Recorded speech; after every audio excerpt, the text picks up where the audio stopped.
Hello, welcome to episode 36. Are you ready to rock the cash bar, Dianne? I'm ready to rock the cash bar. For the first time ever, I am not rocking this cash bar. I am doing this one sober. I do not have a booze in front of me. I had a largely sober week for the first time in quarantine last week. Purposefully, yeah. It was nice. It was definitely the right thing to do. We were kind of like, I think it was 180 days in a row or something like that of having happy hours at 5 o'clock and then Did it going dry to bed out? around. Yeah. Like, I don't know about dry up, but just change the emotional atmosphere a little bit.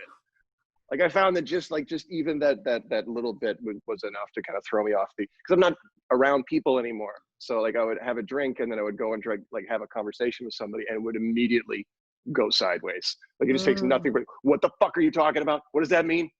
Like it was just really, I was flinty and angry and bitter and jealous and scared and nervous, and yet somehow I'm still the most mentally healthy person I know.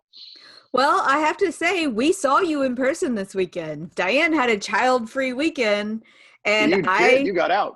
I stepped out for the first time. And the way, I only went to bars that were outdoors, patios, and I like Houston's system. It's there's no loitering around the tables. Once you're at your table, you have to stay at your table. If you get up, you got to put your mask on. You have to have your mask on when you're at the bar getting a drink.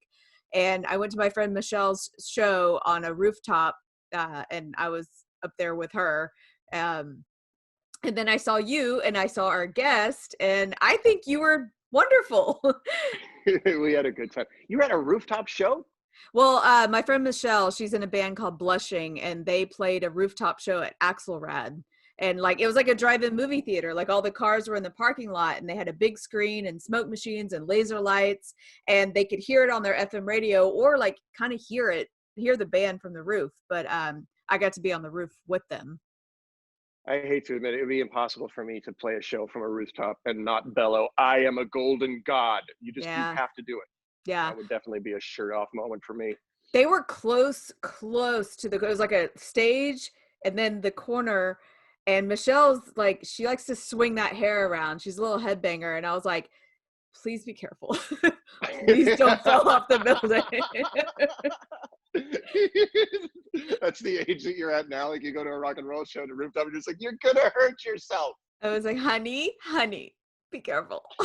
And she was like, I didn't even fucking think about that until you said that. Thanks. This rock and roll lifestyle is grossly irresponsible. Yeah, we had to sign waivers where I was like, okay, really, don't die. We can't sue anybody. Don't die. But like the audience was street level and you're looking up at the band on the roof, or everybody was? Yeah, they were street level. They were in a parking lot. It was like a drive-in movie theater. They had a big screen they could look at or look up at the band and kind of look at both. And the bar would serve them drinks and stuff to their car, which seems wildly irresponsible. Like, here's some drinks in your car. Bye-bye now. But it's the same thing you're doing at the bar, You're just closing off a step. You're making it easy on the police. See, Blue Lives Matter. We're helping you guys out every now and again. We're helping. This is going to be a fun episode, I think, because it's one of my favorite people. It's my quarantine buddy. He's talking about his adolescent favorite band. It's juvenile. It's gross. You know me. I'm a serious artist type. This is going to forever shatter my ability to take this shit seriously. Let's welcome in the founding member of the Whiskey Brothers, a very funny man, Mr. Rob Mungle. Joining. Rob, are you there? Hello. Greetings, fellow Van Halites. You look great. Thank you. It's good to be here. This is protective and decorative too. So it's Eddie Van Halen's guitar. Yeah, that's right. It's got the magical powers of Eddie Van Halen to ward off Corona. How are you guys doing today? We're good. It's good to see Outstanding. you. Well. Outstanding. I guess So I can we're remove this stuff. You probably can. There you are. Hello. See that lush wizard's beard. So Van Halen, huh? Yeah. All Yes, right. I guess that's what we're here to discuss, huh? Tell the That is what we're listeners what you made us do. What I made you do? Instead of just, having Patreon vote on 3 simple songs, you're Sure. like, no, I have a whole thing. Yeah, well, it's not a thing, but I mean, if you asked me if I wanted to do Van Halen and you said come up with 3 songs, the problem is when you say Van Halen, you're essentially talking about 2 separate bands. Of course, the Roth years and later the Sammy Hagar years. We don't count the Gary Sharon experiment as part of the Van Halen mythos. But anyway, so when you say that, so I gave you 3 Roth and 3 Hagar, and I thought come up with whichever ones they wanted to vote on, and we could discuss and clarify once and for all which is the better era, if you will. Right. Which Is there that is, but go ahead. Is that a real debate? Like I thought that was settled. I thought like if you were in the Sammy camp, then you were just in fact wrong. Mm-hmm. Yeah, well, it has been a scar across our nation. It is a civil war that has raged for these 30 years. Yeah. But I have my own opinion, of which I will give after we discuss each songs, and I think it's the right one. But I'm open for debate. No, you're not. No, you're not. You're always open to hearing. I'm open to hear it, but I'm also open to discuss why you're wrong. Right. Yeah. You will be called a cunt and then told why you're wrong. That's Rob's style. That's not why. All right. So, because these are very serious issues that we have to discuss. We want to be clear about our positions. That's true. Mm-hmm. So the Patreon voters voted basically, we're doing Ain't Talking About Love, Roth years, versus Right Now, Sammy Hagar years, which after really looking at the lyrics and listening to both, I'm like, this is going to be awesome. Yeah, well, starting out first, let me just give you a little background of where I come from with Van Halen, if I may. Yes, please. I came to Van Halen early in life, around 12 or 13, when one of my neighbors, a young guy, a little older, but he was one of the bad boys in the neighborhood, and he had a copy on vinyl of Diver Down, which is essentially, hold on, this is my pillowcase, by the way. It's the Diver Down. Oh my God. Oh my God. Was that, did you sleep with that? No, it's really for a smaller pill. It's a throw pill. Anyway, but it's anyway, he had a copy of Diver Down, which by any honest estimation is the worst of all the Van Halen albums. It's not even close. I mean, it was recorded after they came off tour and they were tired, and they had a required album that they had to get out by a certain date because of their contract. And so they made Diver Down, and it was full of covers and some unfinished things that Eddie had been working on for years and stuff that was in their vault. So it's not a great album, but that's where I first heard them. And I heard their cover of Pretty Woman, which I had never heard the Roy Orbison version before. I was like 12 years old, and it blew me away. And so when I discovered Diver Down, I became enthralled with Van Halen. And luckily, that was like their 5th album. And so once you discover that, I had the luxury of then going back in time and finding Van Halen 1, Van Halen 2, Women and Children First, and the whole catalog. And so that's where I got into it and got into them.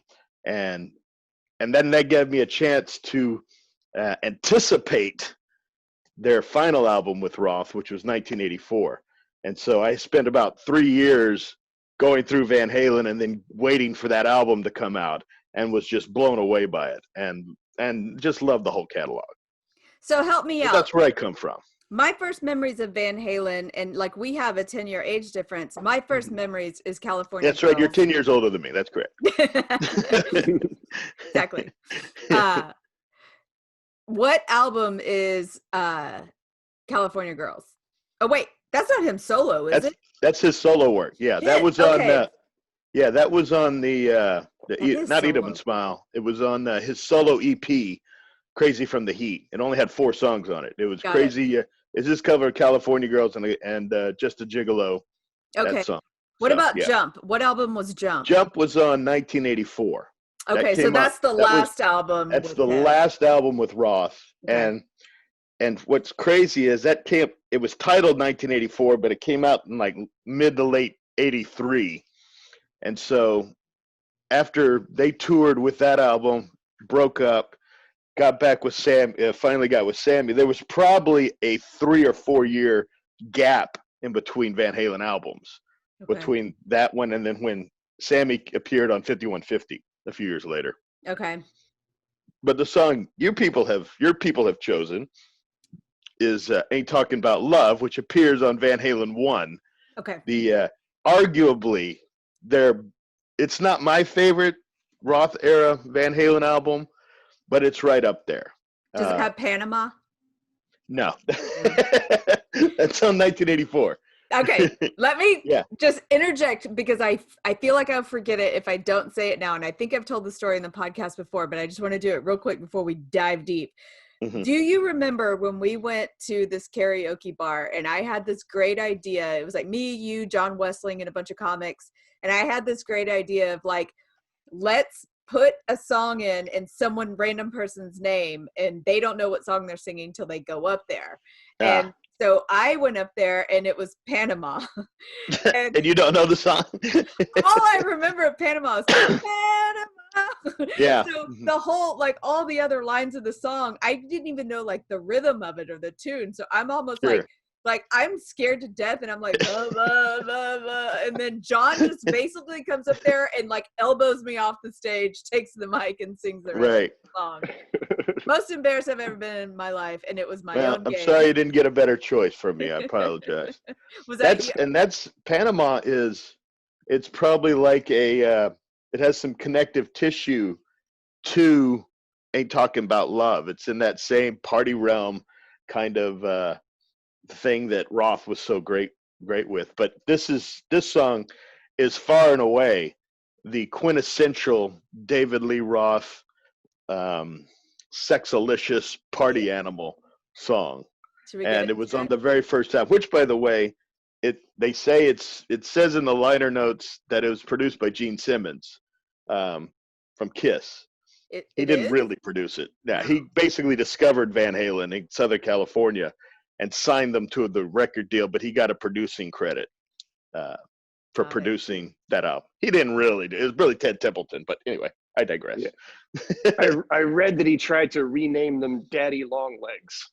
Yeah, they were still coming. They were Mammoth for a while, but it was Roth who suggested that they go by Van Halen, and said this is just a great name. And when you think about that, is a great name. It's not even about a person, Eddie Van Halen. That name, it's in that logo. It just gives it's such resonance. Yeah, and it has a cool factor to it. That's just Van Halen. It just rolls off the tongue like this is going to be a hard rockin' party band, Van Halen. Yeah. It sounds like a bad guy superhero. Like That's true. Yeah, and that whole genre of music, they get lumped in with heavy metal, and they've been lumped in with heavy metal and glam rock and hair rock of the 80s. What do you for think various reasons, but they aren't. They are slightly off of that. They are a party band to be sure, but they have this image. Like for me, Van Halen is, if you're going to go, say you're in a small town like in North Carolina or East Texas, and you've got the Trans Am for the night, and on Friday night you're going to cruise around the main strip, stop at the Sonic, and talk to girls. The soundtrack for that is Van Halen. I don't care if you're a country western guy or anything. That is, it's just Matthew McConaughey in a car driving around talking to girls. Right. And if you need a soundtrack for that, you can't do any better than Van Halen. And it's not classic rock. It's not heavy metal, certainly. And it's not glam rock that later came along with Poison and all those other garbage bands. It transcends that. It stands alone. Van Halen is it's a soundtrack. It's basically. Okay. So you're saying it stands alone. I was going to ask you if you could put another band in this category you've invented. Is there another band? I can't. You can't. It's just Van Halen is their own category. You could say something like Def Leppard. Not Motley really. Crue. Motley Crue's not. And here's the problem with that. I look at it this way. like David Lee Roth is a great, perfect front man.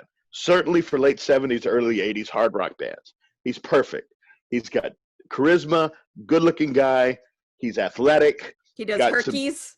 Yeah, herkies, all the dance moves and whatnot. And Herkies is the big leg kick. Yeah, with the back leg bent. It's a cheerleading move. Yeah, he was great at that. When you see him, you think he's bawdy. He's got this almost clownish sexuality to him. It's not serious. When you think of Motley Crue, you think of something a little dirtier and a little grungier. Like David Lee Roth, if you took him back to the hotel, if you're a girl, he'd probably wear a feather boa and spin a baton and do that. Whereas, Vince Neil's going to get out nipple clamps. He's close. David Lee Roth is closer to Mae West than he is to some of the guys in Motley Crue. Yeah, you see what I'm saying? Flamboyant in a it's flamboyant and it's more like pro wrestling sexy. Good, yes. And he's like Mae West with a dick. It's comical and it's fun and hey, look at me, baby, talking about love. We ain't talking about love, baby. And whereas Motley Crue is more fuck you, man, whatever.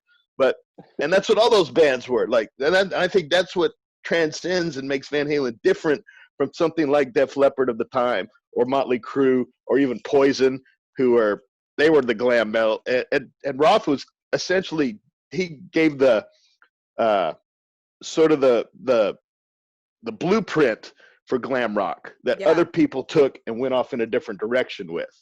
But he had that clownish sort of, hey, it's a party. Look, I'm flamboyant. Look at these pants I've got on. Let's do some high kicks. And don't get me wrong. I mean, they were doing drugs and getting blowjobs like every other band. But, it just has a different feel. It's like you can tell Van Halen is different from Motley Crue. It's like crackhead energy flamboyance. It's hard to explain. Yeah, like let's get, you could tell he's coked up, just wants to dance. He doesn't want to have any, it's not like Judas Priest. Judas Priest is, gay and angry, even though nobody knew it back at the time. But it's just a different energy, All right, let's get into the lyrics. Yeah, some of the masterwork of David Lee Roth, and just for those who don't know, in Van Halen and every alliteration of Van Halen, Eddie essentially did the music, and the lead singer, in this case being Roth, wrote the lyrics. And they worked on the music, somewhat, but it was basically Eddie did the music, Roth did the lyrics. All right. Well, Ain't Talking About Love by David Lee Roth and Van Halen. Yeah. I heard the news, baby, all about your disease. Yeah, you may have all you want, baby, but I got something you need. Yeah. Presumably he's talking about like a safe and secure home. He's talking about a oh, sure. Yeah. Yeah, he's got a nice emotional place to take care of your heart, baby. Oh yeah. That's what I love about that. That's what they opened with that, I heard all about your disease, and that's a great metaphor for anything. It could be whether you're a tramp or you actually have a disease, or, if you're stuck up, or if you're if you're like a religious person who doesn't like to fuck, whatever. I've heard all about your disease, and I got what you need, baby. I'll fix all that. It's that braggadocious, loud, bigger than life stuff that Roth was famous for. Right. I got what you need. If what you need is money and cocaine, I got that. Yeah. In spades. Yeah. Ain't talking about love. My love is rotten to the core. But he's happy about it, man. This isn't he's bragging about it. Yeah. It's not Robert Smith. Robert Smith's love is probably rotten to the core too, but he feels bad about that. Roth is proud. I feel like the whole song. These lyrics, when you break them down like this, they're nonsensical, to be sure. Mm-hmm. But when they're done in the moment with that backbeat of the guitar and the bass, it makes sense, But when you say them out loud, like, this is just nonsense. But it seems, it's got this thickness to it that, this, like I said, the braggadocious rock and roll thing. So let me say this real quick. What I visualize, if you could just like summarize Roth and this song in one like visual, is like when guys do that thing where they come out of the shower and then you whip your penis quick back and forth for it slapping. That's like his whole like, ain't talking about love. Yeah. That's pretty much it. Yeah. That is a perfect visual metaphor for all of Roth's work. With that, let's keep going. Yeah. I just can't wait to get out there and flap my dick around, man. Zibbity zibbity bop. Sorry, that's. You know, he said that. He had to have said that before a show. Like, come on, Eddie, let's go, man. I can't wait to sling my dick out there, man. Let's go. Let's get the people what they want. Zibbity bop. I'm a little baby, zibbity boobily. I'm a little baby, zibbity bop. I can still do it. All right. Yep. Ain't talking about love, just like I told you before. Yeah, before. This is my favorite line. You know you're semi-good looking and on the streets again. That's my favorite line of that song, too. That is the best line of ever. It's one of the top 5 lines in all of rock and roll. You're semi-good looking and on the streets again. I think it takes that element that people, like the guys who are in that, I don't know, those groups of the how to get women seminars, like you know, pickup they artists. tell you to put down the girl a little bit. That's what that is. That was doing it he invented that in the 70s. Like, you're semi-good looking, and he's not insulting you. He's saying, hey, you know what? You're semi-good looking. And Get your chin up. And You're on the street again. You know? You see like David Lee Roth giving pickup advice and say like, oh no, it's like, yeah, you just go put her down. Just go insult her and then lift her back up a little bit. Like, yeah, it didn't work, David. Oh, I probably should have told you. Yeah, you need to be a world famous rock star. It was really where you need to start. Wait, didn't have $400 worth of cocaine and some Jack Daniels? What? And a room at the Four Seasons? Oh, you got to have that too. Yeah, that helps. I thought that went without saying. Yeah. Oh yeah. You think you're really cooking, baby? You better find yourself a friend. Oh yeah. Mm-hmm. My friend ain't talking about love. My love is rotten to the core. To the core, baby. Yeah. I want to shred my vocal cords so that I can really bring this off honestly. Like, I don't want to do it tongue-in-cheek style. I really wish that I had like that cigarette whiskey frayed voice. Well, you know what? David Lee Roth wishes he had that voice too. I've seen him sing lately. It sucks when you watch it where they just can't. Yeah, it abandoned him a few years ago, I'm afraid. Yeah. All right, here we go. Ain't talking about love, just like I told you before. Before. Talking about love, baby, it's rotten to the core. I ain't talking about love, just like I told you before. I've been to the edge, and then I stood and looked down. So he gets pretty Old Testament there all of a sudden. Right. He lost a lot of friends there, baby. Got no time to mess around.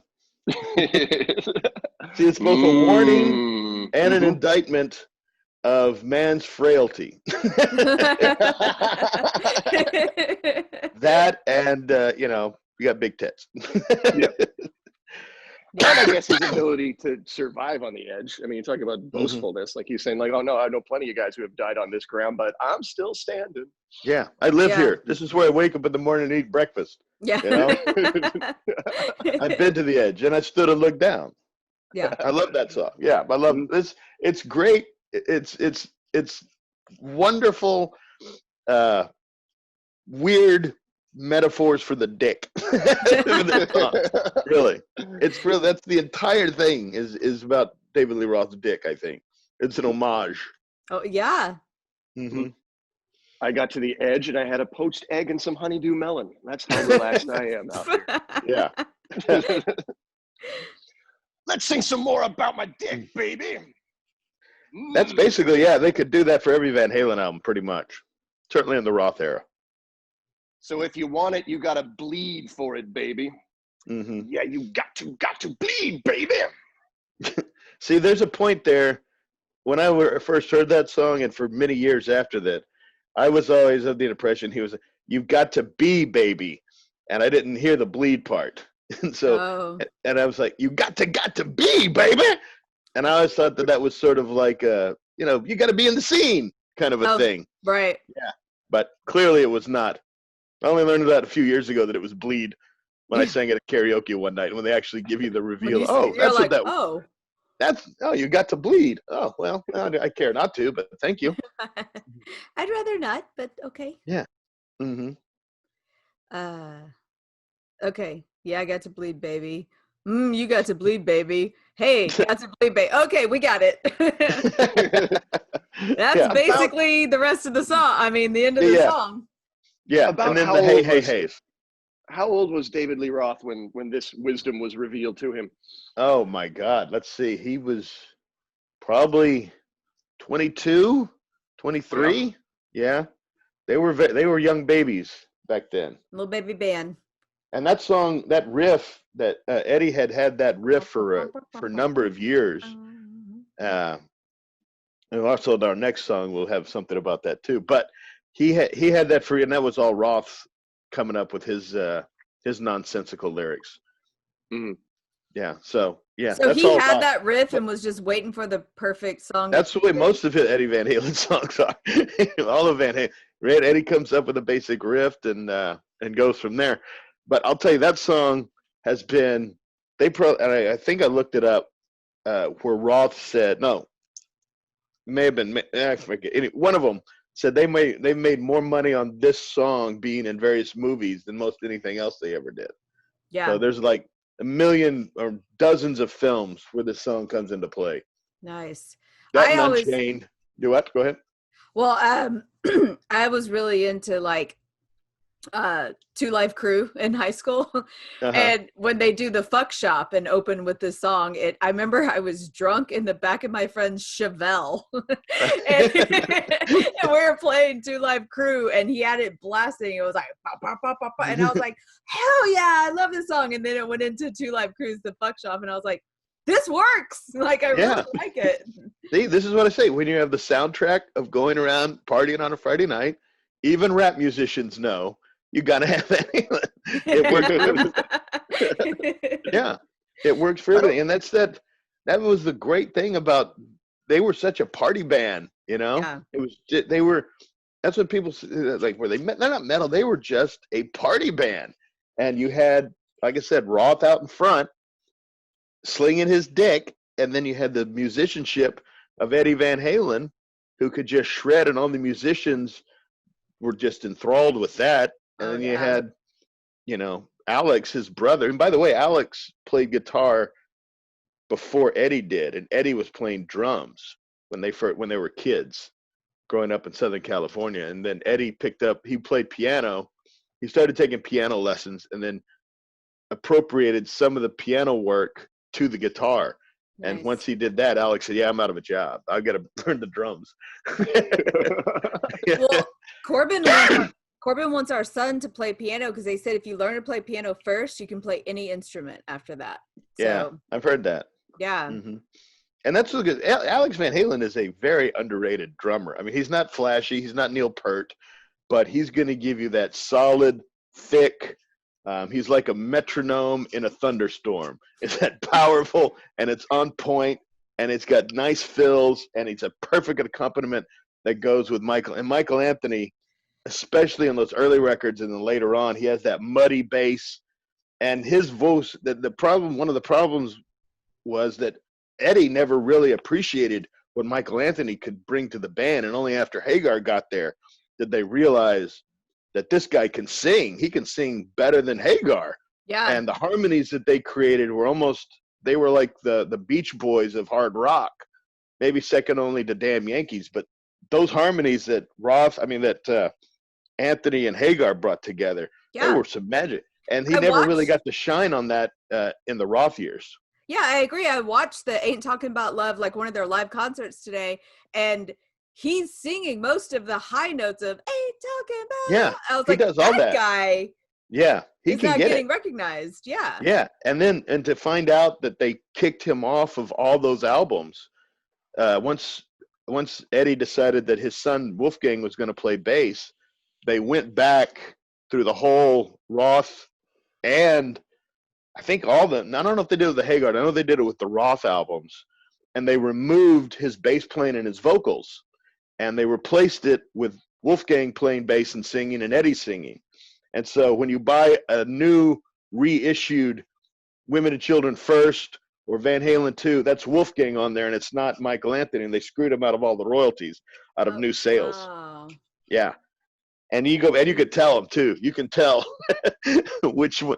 It's like, nah, that's Wolfgang. That's not Michael Anthony bringing the thunder. Wow. Yeah. They screwed him out of millions. So I'll tell They you. erased him. Yeah, they erased him from history. That's sad. Or they tried to. Yeah. Well, so go ahead. No, you go ahead. Yeah, and I don't think they did it with the Hagar ones because Hagar was having none of it. But they got Roth to agree to it. Okay. Okay, well that's good for Sammy, I think. Yeah. So I get a lot of my information from songfacts.com, but so just a few facts. This song is about casual sex. No shit. Something David Lee Roth was known for. He had roadies give out backstage passes to beautiful women at the concerts, and there was $100 reward if the roadie sent one back he slept with. Yeah. He had an army of pimps. Yeah. Oh my God. Do you think that's true? I'm sure there's probably some lore and some truth to it, but I mean, there was people who later on in different stories would tell you he was famous for taking a Jack Daniel's bottle on stage and taking a big swig out of it, just drinking half the bottle, which is impossible. You would die. Yeah. I don't care who you are. And it came out later there was always iced tea, and that he wasn't really. He was more into coke, and he was a cokehead, but he wasn't the drinker type of guy. So, was there true? It's probably true. I mean, Van Halen's the one that came up with the little green M&M thing in the backstage. That was them?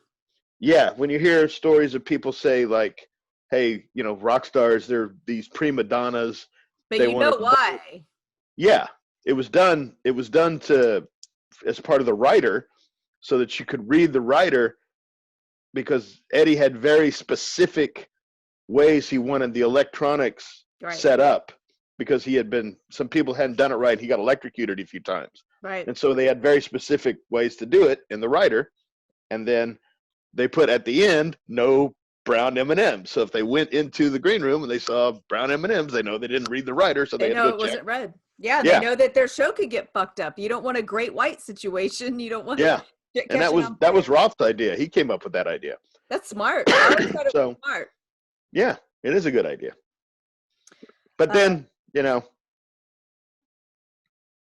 you know, I'm reading this, if you listen carefully, you can hear an electric sitar low in the mix. Yeah, the Eddie Van Halen used after they recorded the solo, he came back with a sitar and recorded portions of the guitar solo using a sitar. And so it's never really replicated exactly on stage ever again. Right. Because the sitar has that sound. Interesting. Yeah. And it's one of the few times, they've done that. They did stuff like that all the time. But, you said, do what? You need a little Indian mysticism mixed into your casual sex. When you're snorting coke, drinking whiskey, and fucking groupies, you're definitely going to want a little Kama Sutra. Yeah, exactly. Yeah. Exactly. Yeah. And so, excuse me. Well, to keep this podcast from being 2 hours long, should we shift over to Van Hagar? Okay. Well, for those who don't know, after the release of 1984, which was arguably the biggest hit the band ever had, went to number one. It was the first time they really had a top 10 single in Jump. Had Panama on it. Jump, great album. One of the best Van Halen albums of all time. But by then, as I said earlier, when they did the Diver Down album, by then the seeds were planted in the garden of distrust and hatred. That would ultimately lead to the doom of Van Halen. I mean, it started, there's a great Rolling Stone article about how they were shooting the cover art for Women and Children First. And there's a famous shot of the band on the front. And apparently, Eddie, Alex, and Michael Anthony were not really in love with the photographer that David Lee Roth had hired. And so much so that one of the pictures of Eddie is taken from about 20 yards away. He didn't even want to come close to the photographer, so the guy had to shoot him with a telescopic lens. Anyway, Eddie Van Halen, the other guys left. Eddie stayed with the photographer and said, hey, David Lee Roth said, let's stay and shoot some other stuff. So they shot for another 2 days at this French villa with this photographer. And once the album came out, unbeknownst to the other guys, a centerfold of David Lee Roth that the guy had shot, David Lee Roth almost doing like a Playboy centerfold. He's got the leather pants on, no shirt. Yeah. And it's a famous insert. The other guys didn't know about this. And so when this came out, this infuriated the rest of the band, most notably Eddie Van Halen, obviously so. And that was one of the first things that led to the hatred and distrust that led all the way up to the 1984 tour. And he decided to go on his merry way, which, by the way, side note here, once Roth left Van Halen, decided to he put together a band that's become known as the Eat 'Em and Smile Band, because that was the name of the title of the one solo album he did with this band. He had Steve Vai on guitar. Steve Vai was part of the Triton of rock and roll stuntmen guitar players. It was Steve Vai, Eddie Van Halen, and Yngwie Malmsteen in the 80s. Those were the three guys that musicians jerked off to all the time. Right. So Steve Vai was probably arguably the second best guitar player in the world.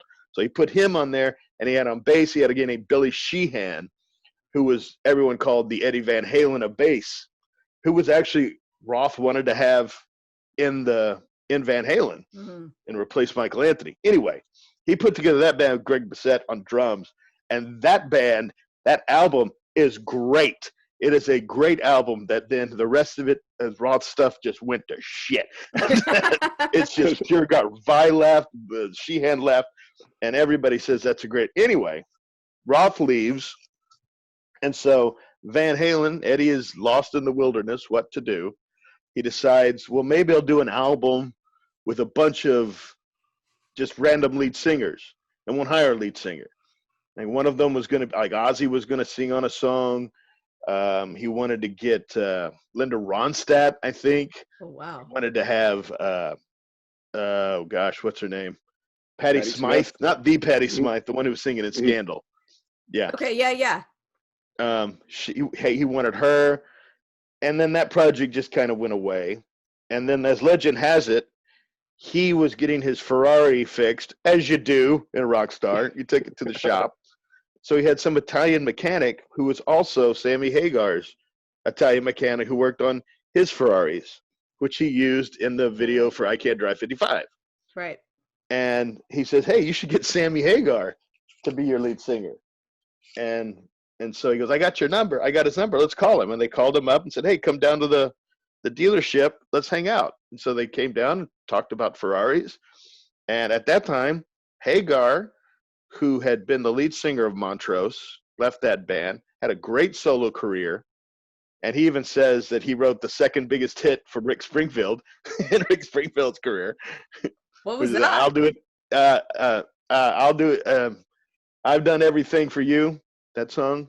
Oh, You done nothing for. I've done everything. Yes.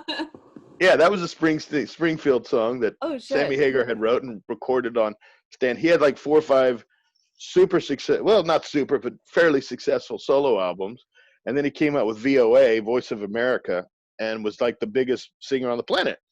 And so he joins Van Halen, and understandably, it becomes the biggest super group of rock and roll in the 80s. Yeah. Mm-hmm. And then they released 5150 and 4 more albums after that, I think. Yeah. I can remember specifically, I was a Hagar fan. And so when Eddie leaves, Sammy joins the band. All my friends, we loved Hagar. We were Hagar fans. Okay. Loved Van Halen for obvious reasons. We said, this is the greatest thing that's ever fucking happened. And so. Like, this is going to be perfect. This is going to be amazing. And then it's announced. And then 2 days later, after the announcement, they play together at Farm Aid. and I forget. I think it was in Indiana that year. They play Farm Aid. Sorry, you got a busy. Hey, Corbin, just pop your head. Pop your head. Tell Rob just one line. Just one line. Uh-oh. You could just come in sideways. Just put your head in. Look. What? Look. Say hi. Yeah. Hi, Rob. How you doing, Hey, man? Corbin. Hagar rocks. Can't hear you, Anyway. I can't hear you. You got headphones He can't on. hear because I have headphones on. Fair enough. And so He's pretty Sammy Hagar is one of the last performers at Farm Aid, and 2 days before he announced he's going to join Van Halen.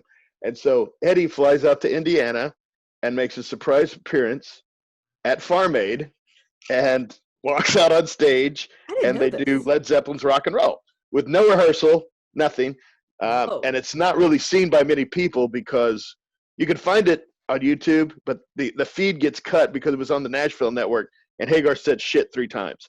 So, but that was the very first appearance by him. And that sounds risky. Was it good? No rehearsal, anything? It's okay. I mean, it's all right. It's right. still covering rock and roll. And but with seeing that and all my friends, I remember I was at a Mr. Gaddy's in Pasadena, Texas. And we went. It was a church group, and I convinced the Mr. Gaddy the church group to go to Mr. Gaddy's because I knew they were going to be showing Farm Aid that night. I told my buddies, I said, dude, Van Halen's playing with Hagar. We have got to see. And nobody had cable back then. And so that was the only place that had it. And we watched it, and we were just blown away. And then they cut away. We're like, you sons of whores. God damn it. But your church group was like, you sons of whores. We want to hear the word shit. Yeah. Fast forward, we have to wait another year for them to record the album, put it out. So it comes out, we hear the day before the new single from Van Halen is coming out. And so my friends and I get in my buddy's car, and we're listening to 101 KLOL because they're going to premiere it at 8 in the morning when it drops. And so we're sitting there and they play Why Can't This Be Love? You know. And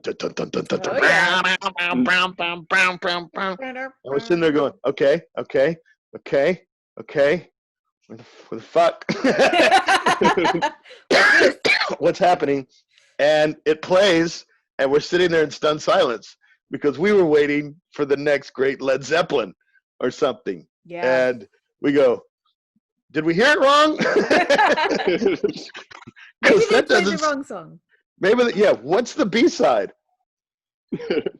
and they played the B-side a little after that. I can't remember what was on there, but it was better. But we sat there. I can't remember what on the B-side of that single was, but it was another track off 5150. And we thought that one was better because it was more rocking. Right. And of course that started that, and I think it may have been a mistake to release that song first. Yeah. Because it wasn't the hard rocker that other tracks on that album later you discovered. And that album's pretty good. It's not my favorite Hagar. My favorite one is Oh You Wait 1-2, the one that came after that. That was my favorite. Do you think they did it on purpose to really drive the wedge of like, we are a different band now? We're going to sing about love a lot. Well, it wasn't like that, really. It was Hagar. Everyone blames Hagar for this. Hagar didn't write the music. He wrote the lyrics. He helped write but all the instrumentation was done by Eddie. And if you go back and this is what I tell people, go back and look. Eddie was doing these keyboard things in Van Halen. Dance the Night Away came out on Van Halen too. It's all keyboards. Yeah. It sounds like a mariachi band, for God's sakes. He was doing this stuff. Jump was all keyboards. Mm-hmm. There's very little guitar in that. Mm-hmm. So he was going in this direction. He was exploring things that he wanted to do musically and on keyboards. Popular and keyboards, at the time. Yeah, in the 80s, keyboards were all over, even rock music. Yeah. And he was going in a different, and that's what I tell. He was growing. They were all in their 30s by then. I mean, Sammy was a little older, but they were in their 30s, and they grew music. They're not 18-year-old kids talking about the shit that David Lee Roth did so well, And by the way, David Lee Roth has said this love thing. I've heard him give this bullshit. Listen to the album Skyscraper. It's fucking garbage, all right? It's all keyboards and I love you and crap like that. So he can't say, And so, but and the notion of love, Hagar had pound cake. Come on, what is that about? Pound cake. Don't give me this all about love shit. They had plenty of albums. Finish What You Started. That's about getting jerked off by a woman. So this notion that he was all about love is an argument that Roth made years ago, and it doesn't hold up. Anyway. You gotta yell that to Chuck Savage, by the way. Yeah, right. Yeah, just listen to when I hear people, it's like, go back and listen to Roth's solo albums after Eat 'Em and Smile, and did tell me about this bullshit. Anyway, but Eddie was doing these things, and if you read the Hagar biography that he wrote, he talks to me. He goes, look, I would come in with heavy rock tracks, heavy guitar riffs, and Eddie's like, look, man, no, I'm working on this thing. I've got this, and he'd he would write all the Van Halen songs at that time on the piano, and then transpose it to guitar. And so everything was starting from a keyboard place. And that's what he was into. Now, you can say whether or not you like it, but if you look at a band, go back and listen to the bands of your youth. When you're 18, 19, 20, when you discover these guys, you're in a different mindset than when you're 30. They were growing as musicians and growing as writers. They were still a party band, but they were a more mature party band. They were like, this is what people in their 30s party like. Right. And so that's what those concerts were. And so when I said, look, go back and look at, that's why Rat didn't succeed. That's why Motley Crue really didn't succeed. They didn't grow musically. They didn't grow or age with their fans. Their fans still listen to girls, girls, girls. That's what I want. And in the 80s, Van Halen was still very successful. They were more successful than they were with Roth. They sold more albums. Their tours were bigger successes, had more top 10 hits than they did with Roth. Critically, they were not as well received. When you go back and look at the criticisms of those albums, the problem is all the critics are longing for what Roth was doing with them 10 years ago. They don't look at it as a different band. They're still comparing it to Roth in all the songs. They're saying things, it's about love and blah, blah, blah. You can't, that's like comparing Van Halen to a Motley Crue album. It's two different bands. Yeah. They're two different types of music. And so you can't look at that and say, it's just shit. Be quiet because Roth isn't there. Go listen to Skyscraper and go jerk yourself off, fucker. That was the worst album. Skyscraper is the worst album that was ever produced. And it's all keyboards and it's all garbage. Rob, I'm going to have to say this podcast is turning in a direction I didn't think it was going to turn with you. I'm like, wait, is Rob more pro Hagar? What's happening here? I am absolutely more Hagar. I didn't know that. I thought you were coming in hot being pro Roth. That's why Corbin was ready to argue with you because he thinks Roth sucks. Yeah, I don't think he sucks, but obviously, look at my logo. That's Van Halen. But Hagar was far superior in my term, success wise than they ever. I mean, when you look at it, when Van Halen in 1990, 1991, 1992, Def Leppard was going away. AC/DC wasn't really big. It was grunge. It was Pearl Jam, right. Nirvana. These are the bands that were coming up. Van Halen was still selling out arenas and having albums go to number ones. Granted, some of them were crap, like Balance. But they're out there still selling millions of records, touring the world. They were the biggest band in the world up until 1997. After all the grunge guys went away. Interesting. I didn't know that. Yeah. So they were still, it was them and Metallica, and you can't compare. And those are two different bands. Right. Those were the two biggest rock bands in the world. Maybe U2. Again, can't compare those three. So I'm going to cut you off right there because I want to get into Right Now. And I'll say when I read the lyrics to Right Now and the video they did, it felt very comparable to what U2 was doing around the same time. Yeah.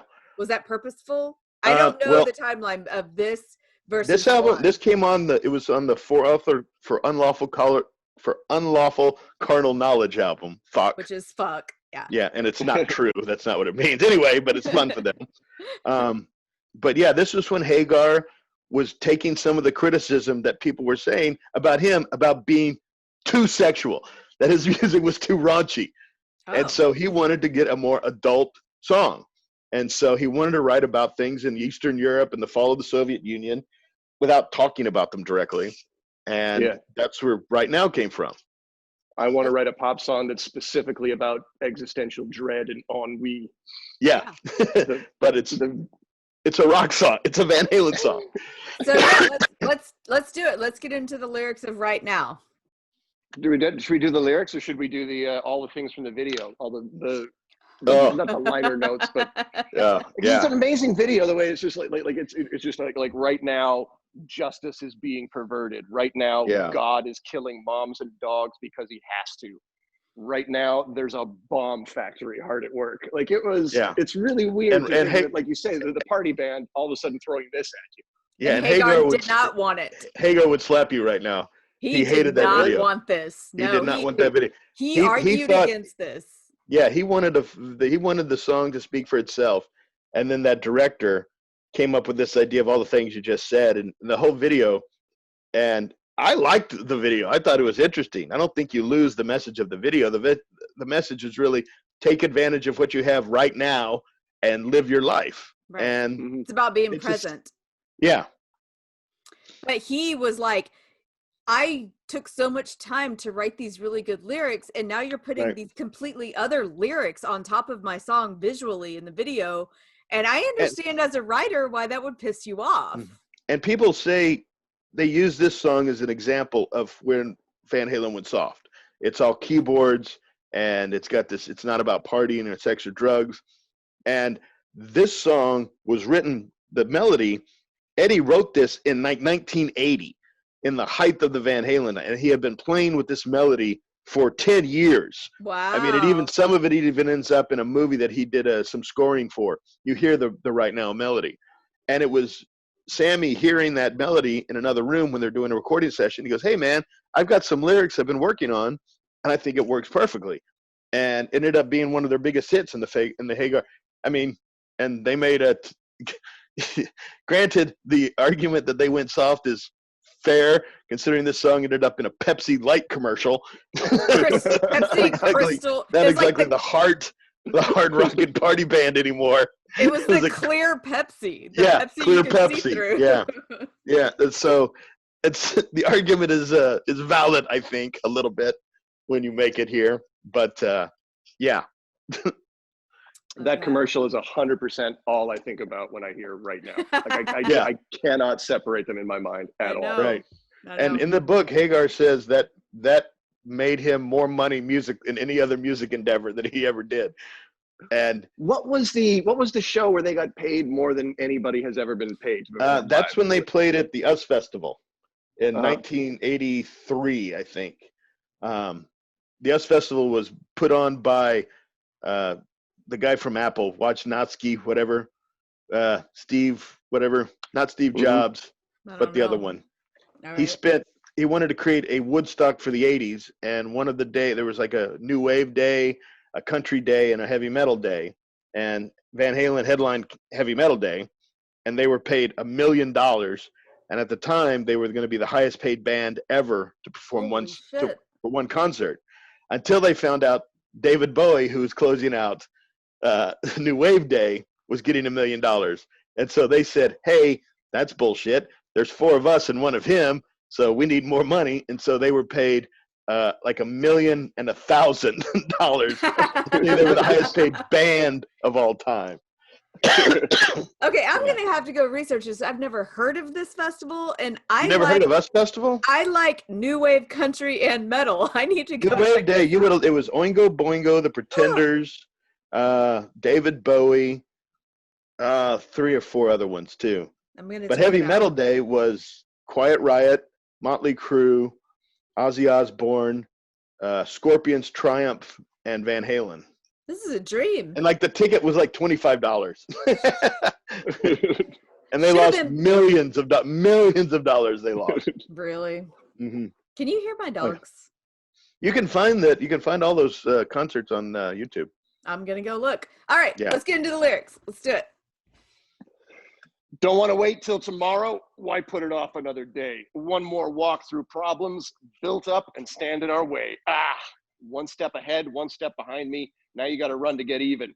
Make future plans. Don't dream about yesterday. Hey, come on, turn this thing around right now. Right Hey, now. Hey. Yeah. it's your tomorrow. Y'all tomorrow. Yeah, granted, when you hear arguments about the Van Hagar years, sure, this song is pop psychology, rock and roll, fortune cookie bullshit.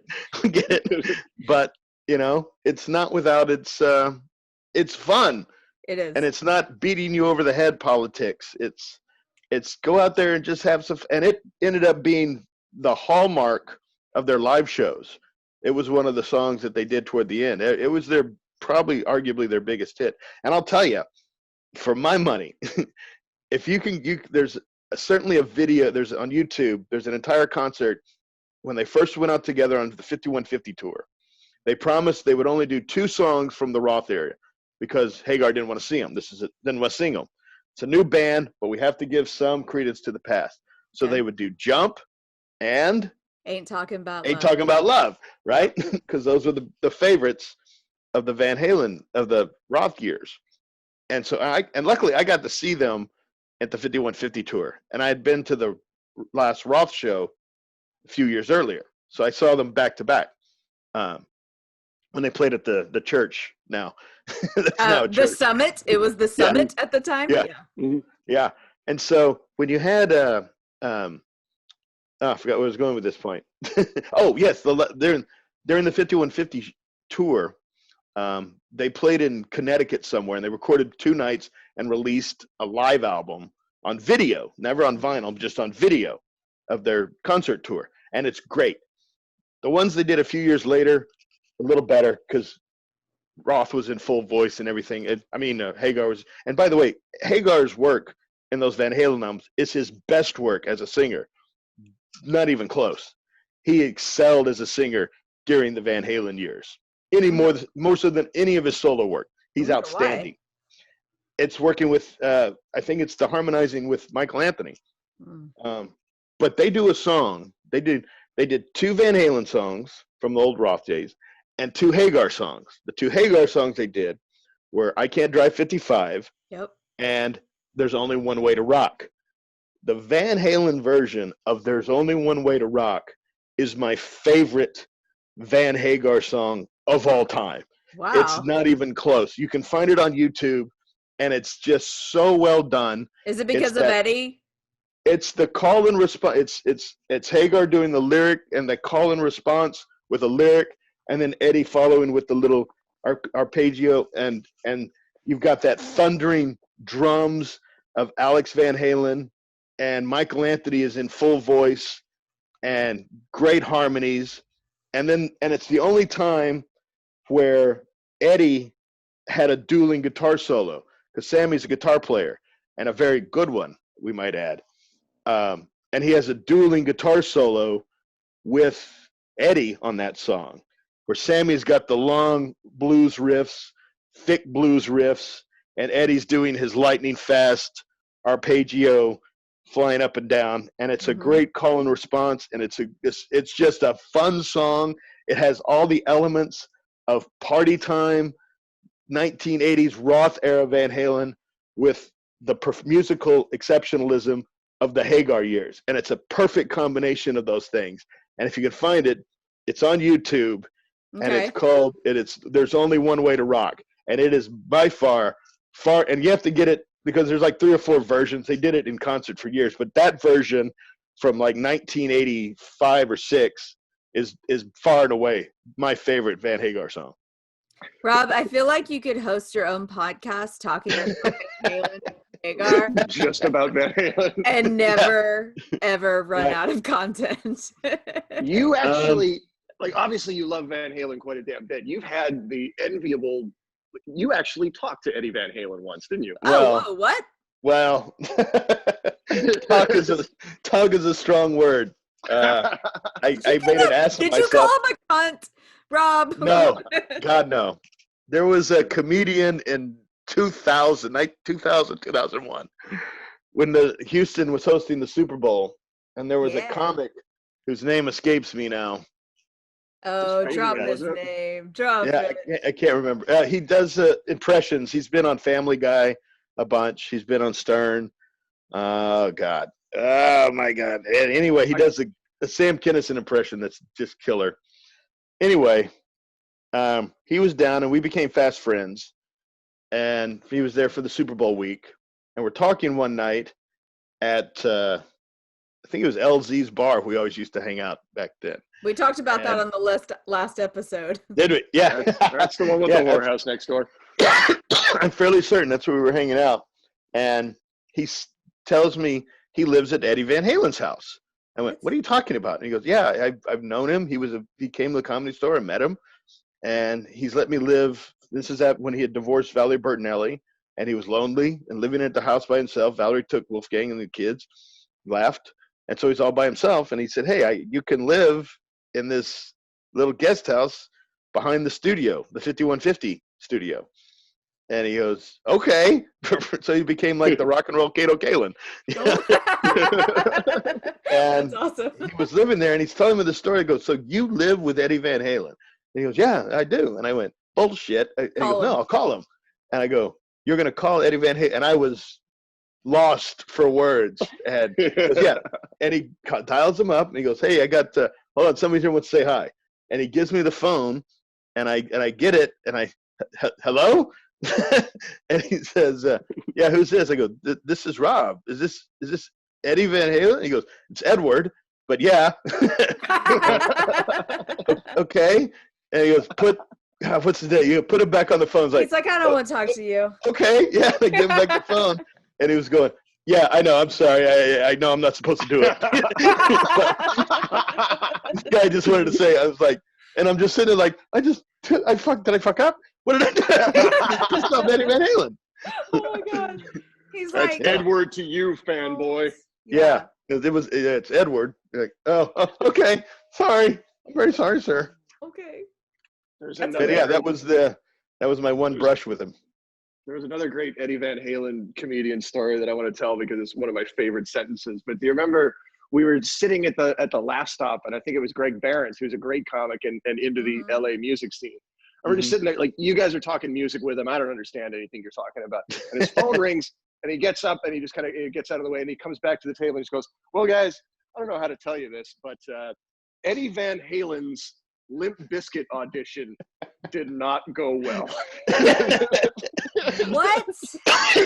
That's true. Because it's like, Eddie Van Halen, okay, you got my attention. Limp Bizkit audition, what the fuck? Did not go well. Well, thank God. No. And apparently that story has come out in one of Van Halen's manager's books since then. So it's been confirmed now by multiple sources. So wait, so was Greg Behrens like really good friends with Eddie and he called him to be like, ugh, listen to this, brother. Get ready. Yeah, I forget what it was, but it was Tom Morello. It was Tom Morello that called him. Oh my God. Yeah, orgasm. Are you fucking serious? Yeah. That is my dude. That is my fucking dude. Mm-hmm. I have lots of private thoughts about Tom Morello. All right. Well, good for you. Oh my God. Right. Greg Behrens is friends with Tom Morello, or is Tom Morello? Okay, who called who? Tell me this again. Apparently, Greg Behrens was a musician. I don't know if he was like in session bands or whatever, but he's apparently well known among the LA music scene, and he's friends with Tom Morello. So that was We're gonna have to do a Rage episode eventually. Yeah. Just so I can't help you with that. He's a fine guitar player, but I can't help you with that. Oh boy. Okay. We completely forgot to go through the rest of the lyrics of Right Now. I think we got it covered, though. Yeah. You get it. You get it. You pick up the gist of it. You got the gist. Well, I do want to mention that, like, okay, so we talked about the director wanted to put all these other, like, words on the video for you to read while you're listening to the song, and I was reading the words, and some of it is obviously like good messages, but I don't know if she was a vegan, but I laughed so hard where it said right now oysters are being robbed of their sole possessions. Yeah. And I was like, do not personify an oyster as some materialistic whore. It's like, right. not pearls.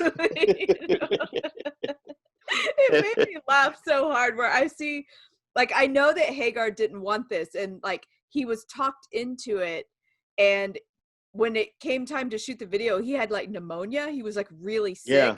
So he's sick and he's pissed off and he doesn't like it. And when you watch the video, he was like, you can see that I am not cooperating. Like literally, Right. you can see him throwing his hair back. His arms are crossed, just like he's not even singing most of the lyrics. He's like, this is fucking dumb. And when I read that oyster thing, I was like, I'm with you, dude. Yeah. He had in his book, he talked about how he had the pneumonia, and he was sort of in defiance, standing there with his arms crossed and just going, no, I'm not singing. I don't feel good. And that's one of the most iconic images from the video. When you go back and watch it, like, that's a great video. That's a great shot. I know. Yeah. So do you guys know this? Carolyn Mayer Bug, I have no idea how to say her last name, who also worked with Rod Stewart and Dwight Yoakam, co-directed the video with Mark Fensky. She was on board Flight 11, which was hijacked and crashed into the World Trade Center on September 11th. I read that. I think that was the one, what's his name? Family Guy was supposed to be on. Oh, yeah. Seth MacFarlane. Yeah, Seth MacFarlane. But we know who wasn't on it. The guy from the lead comedian. Yeah. Yes.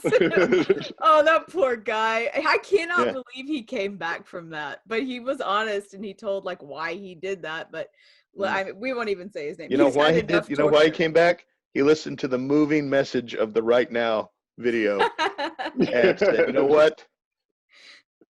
Right now. Right now. I'm gonna make it right now.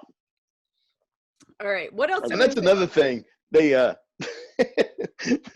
when they talk about how he was trying to be more grown up with this song, that when you see him live in concert, there's a couple of great concert videos from what many fans call the red and yellow days, because that was whatever the band was in, big bright 90s red and yellow. You're right. And when they do that song, they do this symbol. This is like the Van Halen symbol. It's rock and roll. No, it's like this.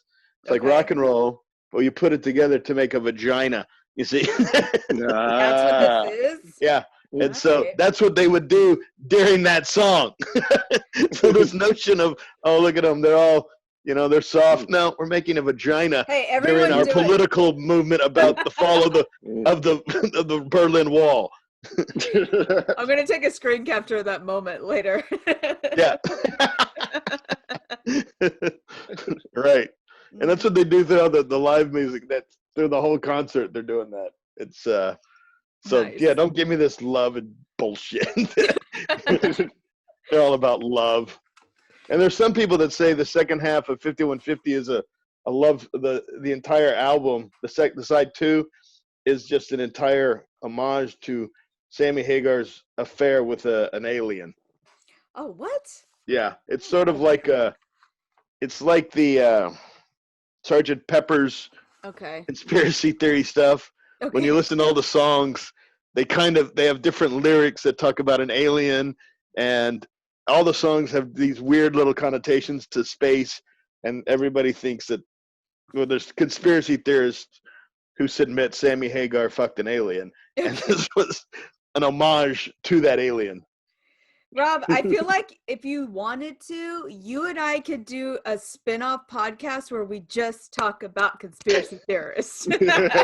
Oh, God. I am obsessed with them. Oh, my God. Anyway, see, that's very different. I'm bored with them, but...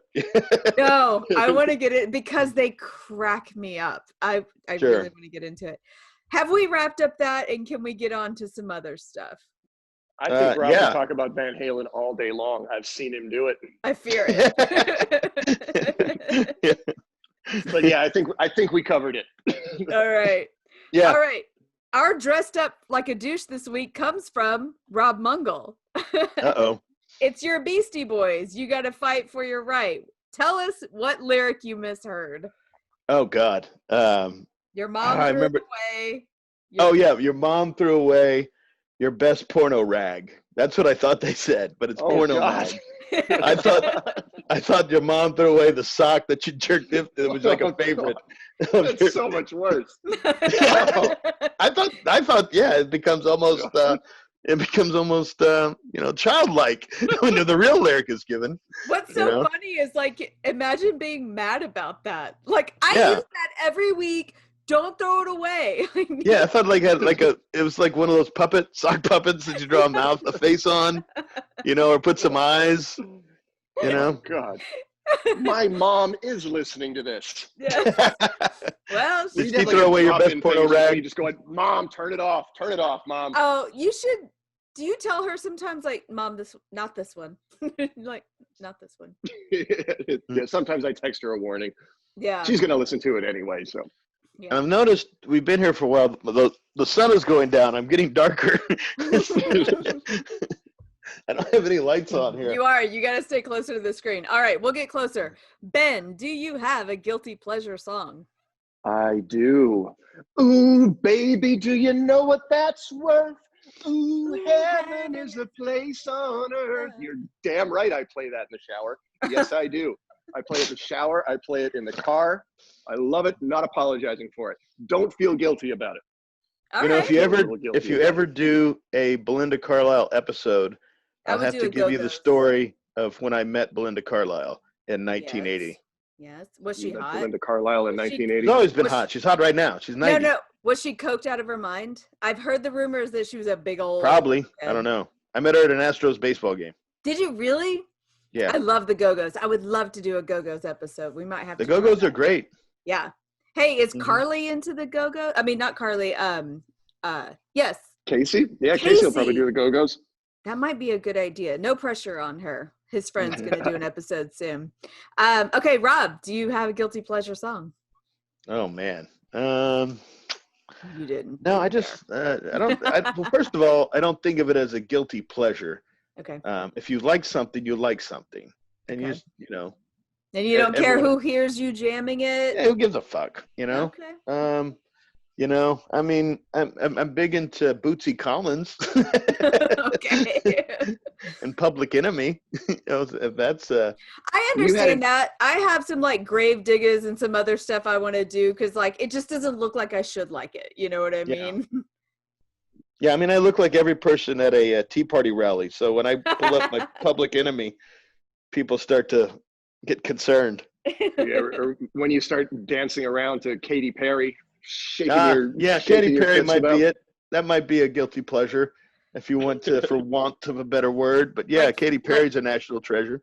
Like, okay, not do you think she's hot and you would fuck her? Do you listen to Fireworks and enjoy it, or Fireworks? Yes. Okay. Sure. Yeah, okay. she's a national treasure. Okay. I do want to tell the audience, if any ladies are listening, one of my first like moments of getting to know Mungle 15, 20 years ago is how well he could dance you on the dance floor to like like Kristen Linder put it best, and Kristen's going to be on the podcast soon, is like, you like to take us out and like swing us around, like do the like, I don't know what you call that, but like is it swing dancing? Swing dancing? I'm such a dumbass. Where you're like, no, I don't know how to do this. And within seconds of being on the floor with Rob, you're like, oh my God, I'm totally doing this. Like, those are Kristen Linder's words. And she explained that to me. She's like, no, go do it. He'll make you look like you know what you're doing, which is great. There's like 3 tricks. And if you learn them, anybody can do it. Yeah. And you can be a superstar. Yeah. I learned them all from David Lee Roth. All right. My guilty pleasure song is fucking dumb, but I just remembered that I liked this band enough that I bought their whole album, and most people cringe, but it's Barbie Girl by Aqua. Oh, yes. Barbie Girl in a Barbie world. Okay, I'm going to have to condemn you for that. I know. Sorry. Come on, Barbie, let's go party. Come on, Barbie, let's go party. But when you listen to the rest of the album, it's actually really good. So I think this song is complete satire. You're not supposed to love it. But sure. I do. I'll tell you what, the one guilty pleasure, you will find songs that you find annoying, but for whatever reason, when you hear them in the grocery store, they have resonance for you.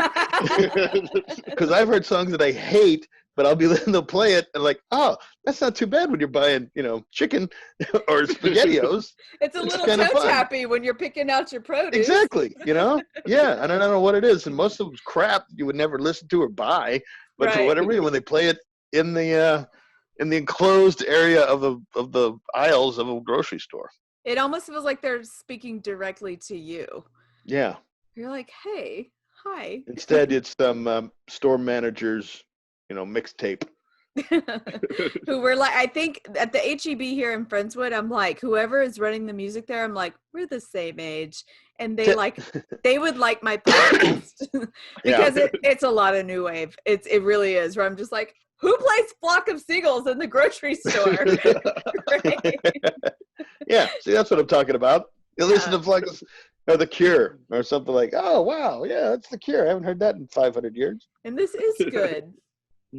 All right, I think we have wrapped that up, but Rob, I want you to stick around and listen to the business because I'm very excited about next week because I'm not exactly sure what's going to happen. Okay, I wanted to memorize this, but I didn't. It's been a busy day. I'm homeschooling a kid. Next week, we have another whiskey brother, Sam. Oh yeah, by the way, I'm in the Whiskey Brothers. You can hear our podcast at praisewhiskey.com. Since we're doing business. I was going to promote you after this. Sure. It goes together. Right. Another whiskey brother, Sam Damaris, will be on the show. And to be honest, I'm not sure which song we're doing. Initially, I wanted Sam to come on and do a Dead Kennedy song because I want like a hardcore punk band to be covered. But you know what? Sam just isn't some token black guy with dreadlocks who loves a white political punk band. He's more. As you know, he's a black guy who loves the mezzo-soprano vocal range of American singer-songwriter, classically trained musician, and pianist Tori Amos. So Ben has talked Sam into doing a Tori Amos song, but I don't know which one yet. Feels like we're backing him into a corner now. Oh, God. Yeah, have fun with that. Are you not a Tori Amos fan? Nah, not. No. He's just, for the people listening, not watching, he just pointed to his Van Halen backdrop. Yeah, no, I'm not particularly, no. All right.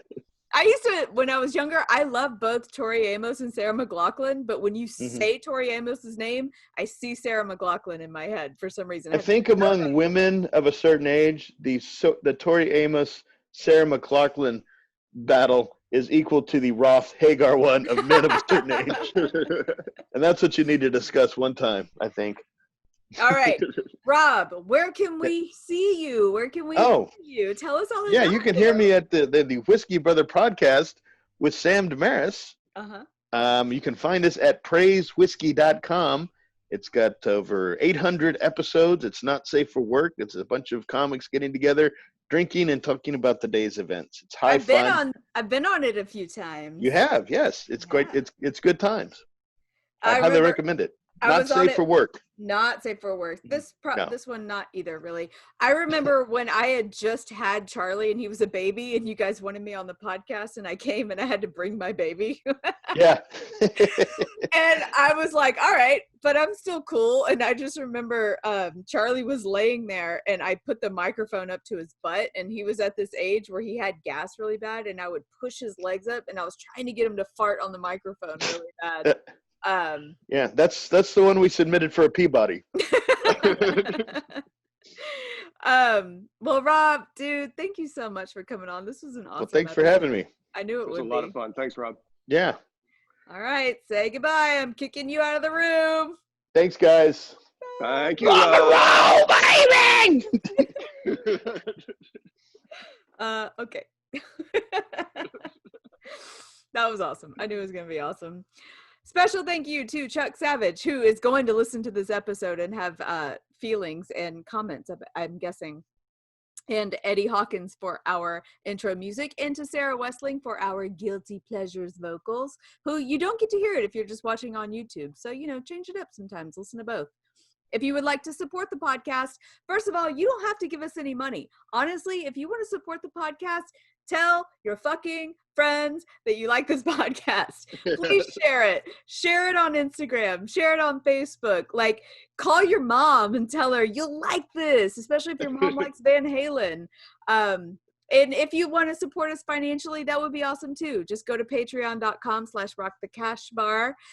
With that $5, you'll get early access to every episode. You don't have to wait until Thursday. You'll get some cool swag, like some koozies and some stickers, and you will get voting rights. Every other song that we do is a Patreon vote. This week was a Patreon vote. You get to vote on which song we cover.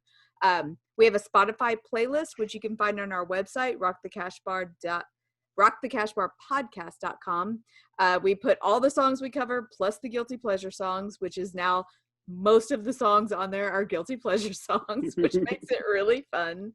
And that's it. Thank you everybody for tuning in. We will see you next Thursday. Vogue. Vogue. Wait, Vogue.